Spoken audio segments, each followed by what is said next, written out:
আসসালামু আলাইকুম এভরিওয়ান। পদার্থের অবস্থা এবং গঠনের ক্লাসটিতে তোমাদের সবাইকে স্বাগতম।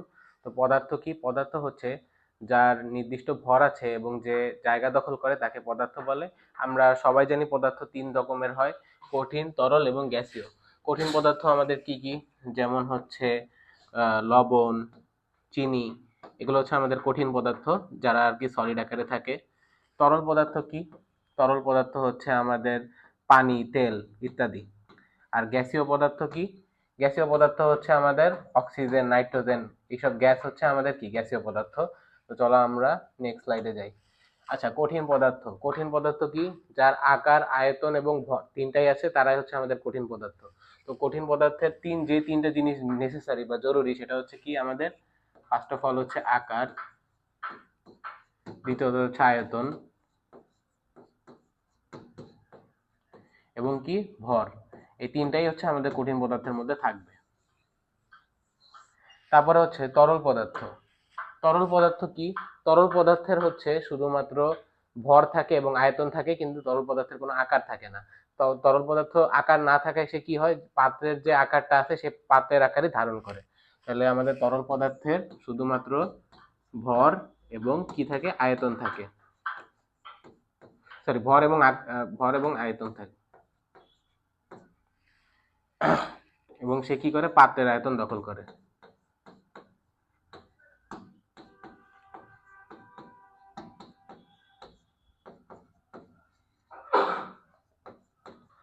এরপরে আমরা দেখবো হচ্ছে গ্যাসীয় পদার্থ। গ্যাসীয় পদার্থে শুধুমাত্র ভর থাকে, এর আকারও থাকে না এবং এর আয়তনও থাকে না। তাহলে এর শুধুমাত্র কি থাকে? ভর থাকে।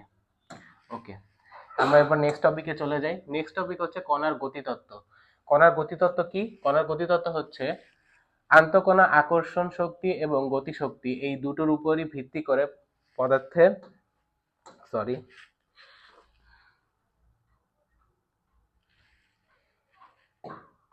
ওকে আন্তঃকণা আকর্ষণ শক্তি এবং গতিশক্তি, এই দুটোর উপর ভিত্তি করে পদার্থের কঠিন, তরল এবং গ্যাসীয় অবস্থার ব্যাখ্যা করাকে কণার গতিতত্ত্ব বলে। তো আমাদের এখানে মেইন যে বিষয়টা সেটা হচ্ছে কি? কণা আন্তঃকণা আকর্ষণ শক্তি এবং কি গতিশক্তি। তো একটা কণার হচ্ছে, একটা পদার্থ তো কণা দিয়ে গঠিত, তাই না? তো কণার মধ্যে কি কি থাকে? আমাদের আন্তঃকণা আকর্ষণ শক্তি এবং গতিশক্তি। আচ্ছা, তো এটার মাধ্যমে হচ্ছে আমরা কঠিন, তরল এবং গ্যাসীয় পদার্থকে ব্যাখ্যা করতে পারি। কঠিন পদার্থের ক্ষেত্রে আমাদের যে কণাগুলো আছে সেগুলো খুবই কাছাকাছি অবস্থান করে। কাছাকাছি অবস্থান করার কারণে কি হয়? এদের আন্তঃকণা আকর্ষণ শক্তিটা অনেক বেশি হয়। আর আন্তঃকণা আকর্ষণ শক্তি বেশি হলে কি হয়? তুমি যতই হিট দিবা, কণাগুলো হচ্ছে নিজেদের অবস্থায় থেকে ভাইব্রেট করা শুরু করে বা কাঁপাকাঁপি করা শুরু করে, কিন্তু পদার্থগুলো খুব সহজে ডিফর্ম হয় না। তো এটা হচ্ছে আমাদের এই জন্য কঠিন পদার্থ কঠিন পদার্থ হয়। আর তরল পদার্থের ক্ষেত্রে কণাগুলো হচ্ছে কঠিন পদার্থের তুলনায় তরল পদার্থের কণাগুলো দূরে দূরে অবস্থান করে। তো এদের মধ্যে আন্তঃকণার আকর্ষণ শক্তি কি কঠিন পদার্থের তুলনায় কম, যার কারণে এরা অল্প তাপেই ডিফর্ম হয়ে যায়। এবং গ্যাসীয় পদার্থের ক্ষেত্রে কণাগুলো আরো বেশি দূরত্বে অবস্থান করে এবং এদের আন্তঃকণা আকর্ষণ শক্তি সবচেয়ে কম, যার কারণে কি হয়? গ্যাসীয় পদার্থগুলো আমরা সহজে দেখতে পারি না, বা এটা আমরা ফিল করতে পারি শুধুমাত্র। ওকে, তারপর আমরা নেক্সট টপিকে গেলাম ব্যাপন। ব্যাপন হচ্ছে কি? কঠিন, তরল অথবা বায়বীয় পদার্থের স্বতঃস্ফূর্তভাবে এক জায়গা থেকে অন্য জায়গার যে চলন, সেটাকে হচ্ছে ব্যাপন বলে। তো ধরো তুমি এখানে একটা সেন্ট স্প্রে করলা, বুঝতে পারছো? আমাদের বাসায় যে পারফিউম থাকে, তুমি এখানে পারফিউম স্প্রে করলা। পারফিউম স্প্রে করলে কি হবে? এই যে যে কণা, পারফিউমের কণাগুলো, এটা কি পুরো রুমে ছড়াই যাবে না? এই পারফিউমের কণাগুলো পুরো রুমে ছড়াই যাবে। তো এখানে কি কণাগুলোকে কোনো আলাদা শক্তি দিয়ে তুমি ছড়াই দিতেছো? না। এখানে কি কণাগুলো স্বতঃস্ফূর্ত ভাবে নিজের থেকেই কি পুরো রুমে ছড়িয়ে যাচ্ছে। তো এটাই হচ্ছে আমাদের ব্যাপন। তো আমরা এখন গ্যাসের ব্যাপনের একটা উদাহরণ দেখব। আচ্ছা, ব্যাপনের উদাহরণ দেখার আগে আমরা ব্যাপন হার কি সেটা জেনে নিই। ব্যাপন হার হচ্ছে যে কোন রেটে ব্যাপনটা হচ্ছে বা কতটুকু সময় নিয়ে ব্যাপনটা হচ্ছে। ধরো তুমি একটা সেন্ট স্প্রে করলা, দুইটা সেন্ট স্প্রে করলা, দুইটা ডিফারেন্ট সেন্ট স্প্রে করলা। একটা দেখলা যে স্প্রে করার সাথে সাথেই পুরো রুমে ছড়াই যাচ্ছে। আবার আরেকটা কি দেখলা? যে স্প্রে করার পরে সেটা হচ্ছে কি অনেক দেরিতে ছড়াইতেছে। তো দেখো, এই যে যে আমার যে পদার্থের কণাগুলো একটা দেরিতে ছড়াইতেছে, একটা তাড়াতাড়ি ছড়াইতেছে, এটার কারণ হচ্ছে ব্যাপন হার। তো এইটা ব্যাপন হারের কারণেই এই পার্থক্যটা দেখা যায়। ব্যাপন হার কি? যে একটা গ্যাসের কণা কত তাড়াতাড়ি একটা মানে জায়গার মধ্যে ছড়াইতে পারে। তো ব্যাপন হারের উদাহরণ আমরা হচ্ছে এই পরীক্ষাটার মাধ্যমে দেখি। তো তুমি ধরো হচ্ছে একটা বিকার নিলা, একটা বিকারে নিলা তুমি HCl, এবং আরেকটা বিকারে তুমি নিলা হচ্ছে NH4OH বা অ্যামোনিয়াম হাইড্রোক্সাইড। তো এখানে কি করলা, তুমি দুইটা তুলা ভিজাইলা। তুলা ভিজানোর পরে কি হবে, তুলা ভিজানোর পরে এখানে তুমি একটা কাঁচ নলের দুই পাশে দুইটা তুলা দিয়ে দিলা। তুলা দেওয়ার পরে কি হবে দেখো, এই যে যে তুলাটা আছে এখান থেকে আমাদের কি গ্যাস নিঃসরিত হবে, এই তুলা থেকে আমাদের HCl গ্যাস নিঃসরিত হবে, এবং এই তুলা থেকে আমাদের হচ্ছে অ্যামোনিয়া গ্যাস নিঃসরিত হবে। বুঝতে পারছো? তো এই দুইটা গ্যাস নিঃসরণ হওয়ার পরে কি হবে, এই দুইটা গ্যাসের আমরা বিক্রিয়া দেখে নিব এখন। একটা হচ্ছে কি HCl প্লাস NH4OH, ঠিক আছে? এরা দুইজন বিক্রিয়া করে কি করে, এই দুইটাই কিন্তু আমাদের গ্যাস।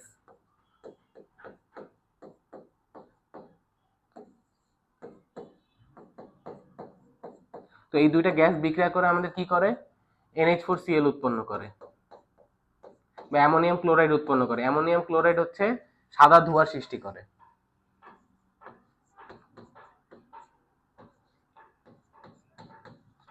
এখন আমরা হচ্ছে গ্রাহামের একটা, বিজ্ঞানী গ্রাহাম একটি সূত্র দিয়েছিল ব্যাপন হারের, সেটা হইতেছে আর সমানুপাত, আর ব্যস্তানুপাতিক 1/√m। এখানে আমাদের আরটা হচ্ছে ব্যাপন হার,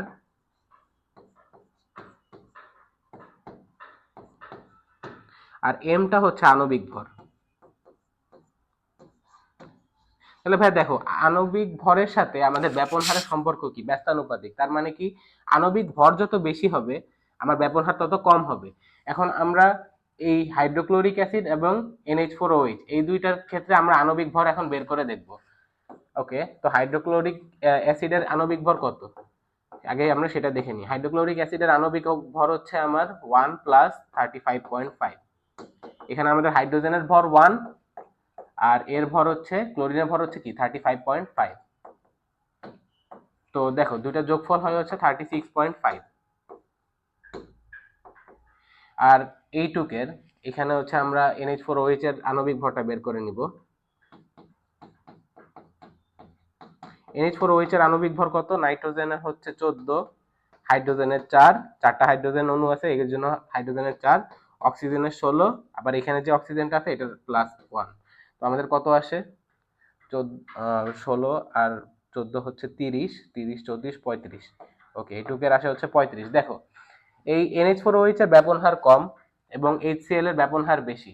তো এটার ব্যাপন হার কম হওয়ার কারণে কি হবে, আমরা যে কাস্ট নলটা নেই, আমরা যে কাস্ট নলটা নিছি, কাস্ট নলে একদিক থেকে কি আমাদের HCl যাচ্ছে, আরেক দিক থেকে কি আমাদের NH4OH যাচ্ছে, তাই না? ওকে, তো দেখো যে বেশি ভারী সে কি কম দৌড়াতে পারবে বা সে কম গতিতে আগাইতে পারবে। তো এখানে আমাদের HCl ভারী, তো সে কম গতিতে আগাবে, এবং NH4OH কি বেশি গতিতে আগাবে, কারণ হচ্ছে এর ভর কম। তো এরপরে কি হবে, এরা এই HCl এর কাছাকাছি একটা জায়গায় মিলিত হবে এবং কি সাদা ধোঁয়ার সৃষ্টি করবে। বুঝতে পারছো? অর্থাৎ NH4Cl এর সৃষ্টি করবে। ওকে, তো আমাদের এটার মাধ্যমে আমরা ব্যাপন হারের উদাহরণও দেখে ফেললাম। এরপরে আমরা নেক্সট টপিকে যাই। এরপর হচ্ছে নিঃসরণ। নিঃসরণ কি, নিঃসরণ হলো এমন একটি প্রক্রিয়া যেখানে গ্যাসের কণাগুলো খুব ছোট ছিদ্র দিয়ে একে একে একটি আরেকটির সাথে ধাক্কা না খেয়ে বাইরে বের হয়ে যায়। ওকে, তুমি একটা বেলুন নিলা, বেলুনে তো আমরা যখন একটা সুই দিয়ে ফুটা করি তখন কি হয়, বেলুনটা ঠাস করে সাথে সাথে ফেটে যায়, তাই না? কিন্তু আমরা যদি খুবই সূক্ষ্ম একটা সুই নেই, খুবই চিকন একটা সুই নেই, তখন যখন আমরা বেলুনের মধ্যে ফুটা করব তখন আমরা কি দেখবো, যে বেলুনটা থেকে বাতাস ঠাস করে বের হয়ে যাচ্ছে না বা বিস্ফোরণের মতো বের হয়ে যাচ্ছে না। এটা কি ধীরে ধীরে একটা একটা অণু করে বা আস্তে আস্তে দেখবে যে বাতাসটা বের হয়ে গেছে। তো এই জিনিসটাই হচ্ছে আমাদের নিঃসরণ। নিঃসরণে আমাদের কি কি হয়, এখানে হচ্ছে গ্যাসের কণাগুলো ছোট ছিদ্র দিয়ে, ফার্স্ট অফ অল যে রিকোয়ারমেন্টটা আছে সেটা হচ্ছে ছোট ছিদ্র দিয়ে, অর্থাৎ খুবই সূক্ষ্ম একটা ছিদ্র থাকবে, একে একে বের হয়ে যায়, মানে হচ্ছে এটা ধাক্কা না খেয়ে আস্তে আস্তে কণাগুলো বের হয়ে যাবে। তো এটাই হচ্ছে আমাদের নিঃসরণের উদাহরণ, এবং আশা করি আমরা নিঃসরণের বিষয়টা বুঝতে পারছি। আচ্ছা, নিঃসরণের আরো কিছু উদাহরণ আছে। ধরো গ্যাস লাইনে যখন আমাদের লিকেজ হয় তখন আমাদের কি হয়, যে গ্যাস লাইনের যে পাইপটা আছে, এটা ধরো আমাদের সিলিন্ডার, এটা হচ্ছে আমাদের ধরো সিলিন্ডার, ঠিক আছে? সিলিন্ডারটার পাইপে যখন আমাদের লিক হয় তখন কি গ্যাসের কণাগুলো আস্তে আস্তে বের হয়ে যেতে থাকে না? এটাই কিন্তু আমাদের কি নিঃসরণের উদাহরণ। তো এই যে লিকেজটা, এই লিকেজটা মানে ডিটেক্ট করার জন্য কি করা হয়, আমাদের হচ্ছে সাবান গোলানো পানি এখানে দেওয়া হয়, দেওয়ার কারণে কি হয়, যখন এই বাতাসটা বের হয় তখন হচ্ছে ছোট ছোট বুদবুদ দেখা যায়।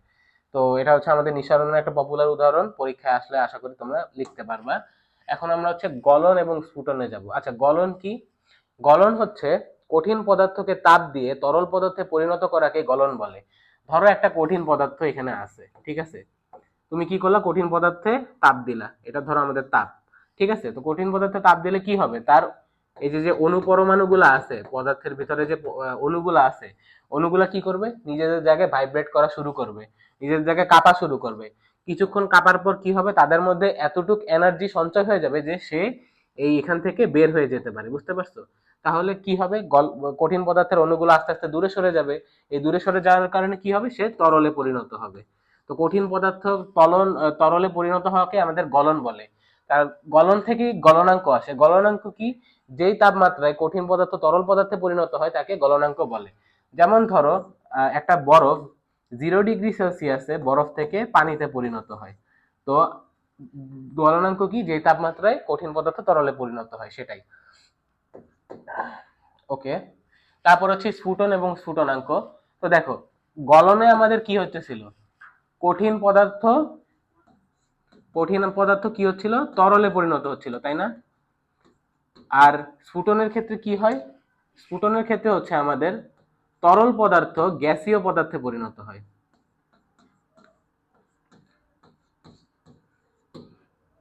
তো এটা কিভাবে পরিণত হয়, ধরো এখানে হচ্ছে আমাদের তরল পদার্থ কিছু আছে, বুঝতে পারছো? এদের আন্তঃকণা আকর্ষণ বল কম, কঠিন পদার্থের তুলনায় কম, এদের কণাগুলো কঠিন পদার্থের তুলনায় একটু দূরে দূরে অবস্থান করে। তো আমরা যখন এখানে হিট দিব, হিট দেওয়ার পরে কি হবে, এই কণাগুলো অনেক দূরে দূরে সরে যাবে, বুঝতে পারছো?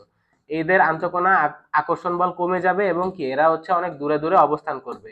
তো দূরে দূরে অবস্থান করার কারণে কি হবে, সে আলটিমেটলি গ্যাসীয় পদার্থে পরিণত হয়ে যাবে, কারণ গ্যাসীয় পদার্থের কণাগুলোই তো দূরে দূরে অবস্থান করে, তাই না? তো তরল পদার্থ গ্যাসীয় হওয়াকে হচ্ছে স্ফুটন বলে। তাহলে স্ফুটনাঙ্ক কি, যেই তাপমাত্রায় তরল পদার্থ গ্যাসীয় পদার্থে পরিণত হয় তাকে হচ্ছে আমাদের স্ফুটনাঙ্ক বলে। তো ধরো তরল পদার্থ আছে আমাদের পানি, বুঝতে পারছো? পানিকে তুমি কি করলা, পানিকে তুমি তাপ দিলা, তাপ দিতে দিতে কি হবে, যখন 100 ডিগ্রি সেলসিয়াসে পৌঁছাবে পানি, তখন সেই পানিটা কি হবে, গ্যাসীয় পদার্থ অর্থাৎ ভেপরে পরিণত হয়ে যাবে না? ভেপরে পরিণত হয়ে যাবে না? তো কি, যে 100 ডিগ্রি সেলসিয়াসে যে আমাদের পানিটা হচ্ছে ভেপরে, মানে লিকুইডটা যে ভেপরে কনভার্ট হইতেছে, এই তাপমাত্রাটাকে কি স্ফুটনাঙ্ক বলে। আশা করি আমরা এটা বুঝতে পারছি। এখন আমরা হচ্ছে ঘনীভবনে যাব। ঘনীভবন জিনিসটা কি, স্ফুটনের উল্টো প্রক্রিয়া হচ্ছে ঘনীভবন। স্ফুটনে আমাদের কি হয়, তরল পদার্থ গ্যাসীয় পদার্থে পরিণত হয়। তাহলে ঘনীভবনে কি হবে, যেহেতু এটা স্ফুটনের উল্টা প্রক্রিয়া, তার মানে কি গ্যাসীয় পদার্থ তরল পদার্থে পরিণত হবে। ঠিক আছে, তো এরপরের লাইন কি, গ্যাস থেকে তরল হওয়াকে বলে হচ্ছে ঘনীভবন, এটা তো তোমরা বুঝতেই পারছো। এরপরে হচ্ছে ঘনীভবনের সময় তাপ বের করে নিতে হয়। আচ্ছা দেখো, আহ এই ঘনীভবনে আমাদের কি হয়, ধরো এখানে হচ্ছে আমরা হচ্ছে কি, আমরা যখন ফ্রিজ থেকে ঠান্ডা ঠান্ডা পানির বোতল বাইরে বের করে রাখি, আমরা দেখি যে বোতলের গায়ে আউট অফ নোওয়্যার কিছু পরিমাণ পানির কণা জমে থাকে। এটা কি কারণে হয়, এটা হয় হচ্ছে, দেখো বোতলটা কি ঠান্ডা না, বোতলটা ঠান্ডা। তো বোতলটা ঠান্ডা হয়, কি হয় যে এর আশেপাশে যে বাষ্প আছে, এই বাষ্পগুলোকে কি করে, এ হচ্ছে এই বাষ্পগুলোর থেকে তাপ শোষণ করে নেয়, বুঝতে পারছো? কারণ হচ্ছে ধরো হচ্ছে একটা পদার্থ আছে 100 ডিগ্রি সেলসিয়াসে, আর একটা পদার্থ আছে 70 ডিগ্রি সেলসিয়াসে। তো কি হবে, কিছুক্ষণ যাওয়ার পর কি হবে, এই পদার্থ দুইটা কি তাপের আদান প্রদান করবে। আদান প্রদান করার পরে কি হবে, দুইটাই একই একটা সেম টেম্পারেচারে চলে আসবে। এই দুইটার মাঝামাঝি একটা টেম্পারেচারে, ধরো 85 ডিগ্রি সেলসিয়াসে চলে আসবে, বুঝতে পারছো? ধরো দুইটা পদার্থ আছে, একটা 100 ডিগ্রিতে, একটা 70 ডিগ্রিতে, দুইটা কি হবে, কিছুক্ষণ তাপের আদান প্রদান করার পরে 85 ডিগ্রি সেলসিয়াসে পরিণত হবে। তার মানে কি, ঠান্ডা পদার্থটা অলওয়েজ তাপ শোষণ করতেছে। তো এখানে আমাদের ঠান্ডা কি, ধরো পানির বোতল, ঠিক আছে, এটা ঠান্ডা পদার্থ না, বা এটার তাপমাত্রা অনেক কম না, এ কি করবে, এই যে যে বাষ্প আছে আমাদের বাতাসে, যে বাষ্প আছে, বাষ্প থেকে হচ্ছে এ কি করবে, হিটটা শোষণ করবে। হিটটা শোষণ করার কারণে কি হবে, বাষ্পটা হিটটা ছেড়ে দিয়ে পানিতে পরিণত হবে। তো আশা করি আমরা ঘনীভবন প্রক্রিয়াটা বুঝতে পারছি। তারপরে হচ্ছে বরফে তাপ প্রদানের লেখচিত্র। ওকে, বরফ কি আমাদের অলওয়েজ 0 ডিগ্রি সেলসিয়াসের নিচে থাকে। 0 ডিগ্রি সেলসিয়াসের নিচে কি বরফটা আমার কঠিন কঠিন অবস্থায় থাকে, তাই না? তো এখানে আমরা ওয়াই অক্ষ বরাবর কি নিছি, তাপমাত্রা নিছি, এবং এক্স অক্ষ বরাবর কি নিছি, কতটুক তাপ শোষণ করতেছে। ওকে, তো ধরো একটা বরফ আছে আমাদের, হচ্ছে -40°C। তো আমরা যখন কি করব, এটাকে হচ্ছে তাপ দিব, তারপর কি হবে, যেহেতু আমাদের কি যে পদার্থটা কম্পারেটিভলি ঠান্ডা থাকে সে হচ্ছে তাপ তাপ গ্রহণ করে। তো আমরা কি করব, যখন এটাকে পরিবেশে রেখে দিব বা তাপ দিব এটার মধ্যে, তখন কি করবে, সে কিছু পরিমাণ তাপ গ্রহণ করবে, এবং সে হচ্ছে তাপ গ্রহণ করলে কি তার টেম্পারেচারটা আস্তে আস্তে বাড়তে থাকবে। তো বাড়তে বাড়তে কি হবে, সে যখন 0°C আসবে তখন হচ্ছে সে বরফ থেকে পানিতে পরিণত হবে। তো এই 0°C, 0°C তার হচ্ছে কোনো তাপের তাপমাত্রা পরিবর্তন হয় না, শুধুমাত্র তাপের পরিবর্তন হয়। তো দেখো এখানে এই যে আমরা বরফটাকে কি -40°C তাপ দেওয়া শুরু করছি, বরফটাকে আমরা -40°C আমরা তাপ দেওয়া শুরু করছি। তো কি হয়েছে, তার তাপমাত্রা যত আমরা তাপ দিতেছি তার তাপমাত্রা বাড়তেছে, তাপ শোষণ করতে করতে এক সময় কি হলো, 0°C এসে কি হলো, সে হচ্ছে আর তাপমাত্রা তার বাড়তেছে না, সে এখন লেটেন্ট হিট নিতেছে, অর্থাৎ সুপ্ত তাপ নিতেছে। এই সুপ্ত তাপ নেওয়ার পর কি হইতেছে, বরফটা পানিতে পরিণত হইতেছে, এই যে এ থেকে বি পয়েন্টে। এখানে শুধুমাত্র সে তাপ শোষণ করে, বাট কি তার কোনো তাপমাত্রা পরিবর্তন হয় না। দেখো এই যে এখানে 0°C কি গ্রাফটা একেবারে এক্স অক্ষে সমান্তরাল হয়ে গেছে, অর্থাৎ সে এখানে তাপ গ্রহণ করছে ঠিকই, বাট তার কোনো তাপমাত্রা পরিবর্তন হয় নাই। তো এখানে আমার কি 0°C কি হলো, বরফটা পানিতে পরিবর্তিত হলো, তাই না, বরফটা আমাদের পানিতে কনভার্ট হইলো। তো বরফটা পানিতে কনভার্ট হওয়ার পরে কি হবে, সে এই যে পানিটা আছে এখন কি, সে 0°C পানি আছে না, এই 0°C পানিকে যখন আমরা আরো বেশি তাপ দিতে থাকবো, ততই কি তার তাপমাত্রা বাড়তে থাকবে। তো বাড়তে বাড়তে বাড়তে বাড়তে যখন পানির তাপমাত্রা আমাদের 100°C হবে, পানির তাপমাত্রা যখন আমাদের কি হবে 100°C হবে, তখন কি পানিটা তাপমাত্রা বাড়ানো বন্ধ করে দিবে। এই যে দেখো, এই যে এখানে হচ্ছে আমাদের কি পানির তাপমাত্রা আস্তে আস্তে বাড়তেছে, এন্ড 100°C এসে কি তার তাপমাত্রা বাড়া বন্ধ হয়ে গেছে। এখানে দেখো গ্রাফটা কি আবার এক্স অক্ষের সমান্তরাল হয়ে গেছে না, এখানে সে আবার সুপ্ত তাপ নিবে, বুঝতে পারছো। তো এখানে সে আবার সুপ্ত তাপ নিয়ে কি হবে, এইখানে হচ্ছে সে পানি থেকে গ্যাসে কনভার্ট হয় বা ভেপরে কনভার্ট হয়, জলীয় বাষ্পতে কনভার্ট হয়। তো এই সি থেকে ডি পয়েন্টে সে হচ্ছে পানি থেকে জলীয় বাষ্পতে কনভার্ট হবে, এবং কি হবে, এরপরে যত আমি তাপমাত্রা বাড়াবো তত কি এই জলীয় বাষ্পের তাপমাত্রা আরো বাড়তে থাকবে আর কি। তো এটাই হচ্ছে আমাদের বরফে তাপ প্রদানের লেখচিত্র। এখান থেকে তোমাদের অনেক সময় সিকিউ এমসিকিউ এগুলো দিয়ে থাকে, তো আশা করি তোমরা এখান থেকে সিকিউ বা এমসিকিউ আসতে পারবা। আমি তোমাদের ভালোর জন্য আবার এটা হচ্ছে রিপিট করি। তো দেখো -40°C বরফটা ছিল, বরফটা যতই তাপ শোষণ করতেছে, দেখো এক্স অ্যাক্সিস বরাবর যতই কি আমাদের ভ্যালুগুলো বাড়তেছে, ওয়াই অ্যাক্সিস বরাবরও কি ভ্যালুটা বাড়তেছে, তাই না। তো হচ্ছে যতই তাপ শোষণ করতেছে ততই কি বরফের টেম্পারেচার বাড়তেছে, এন্ড 0°C আসার পরে কি করলো, সে তাপমাত্রা মানে তাপ সে শুধুমাত্র তাপ নেওয়া শুরু করলো, বাট তাপমাত্রা বাড়া বন্ধ করে দিল। তো এখানে হচ্ছে যখন একটা পদার্থ এক অবস্থা থেকে আরেক অবস্থাতে যায়, তখন সে শুধুমাত্র তার শুধুমাত্র তাপের পরিবর্তন হয়, তাপমাত্রা পরিবর্তন হয় না। তো এখান থেকে কি হলো, বি থেকে সি তে কি তার আবার তাপমাত্রা বাড়া শুরু করলো, এন্ড এখানে হচ্ছে বি পয়েন্টে কি সে হচ্ছে পানিতে পরিণত হয়ে গেল। তো সি থেকে ডি তে সে যখন যাবে তখন কি আরো বেশি সে তাপ নিতেছে, তো পানি থেকে সে এখানে জলীয় বাষ্পে কনভার্ট হইলো, জলীয় বাষ্পতে আরো বেশি তাপ দিলে কি শুধুমাত্র জলীয় বাষ্পের টেম্পারেচারটা বাড়বে। ওকে, তারপরে হচ্ছে আমরা জলীয় বাষ্পকে শীতলকরণের লেখচিত্র। দেখো এখন আমরা কি করলাম, যেই জলীয় বাষ্প এতক্ষণ আমরা কি করলাম, একটা বরফকে তাপ দিয়ে জলীয় বাষ্পে কনভার্ট করলাম। এবার আমরা কি করব, সেই জলীয় বাষ্পটা থেকে হিটটা গ্রহণ করে তার তাপমাত্রা কমায় তাকে হচ্ছে আবার কঠিন পদার্থে কনভার্ট করব। তো এখানে কি 140°C ধরো জলীয় বাষ্প আছে আমাদের, ঠিক আছে, এই যে আমাদের 140°C জলীয় বাষ্প আছে। এই 140°C জলীয় বাষ্পকে যত আমি শীতল করতে থাকবো, তত কি সে হচ্ছে তার তাপমাত্রা কমতে থাকবে, কমতে কমতে সে যখন 100°C আসবে, 100°C আসার পর কি হবে, সে আর তাপমাত্রা কমানো বন্ধ করে দেবে, সে শুধুমাত্র হিটটা গ্রহণ করবে, হিটটা গ্রহণ সে শুধুমাত্র হিটটা ছাড়বে, সরি সরি হিটে সে এখন পরিবেশে হিটটা ছেড়ে দিবে।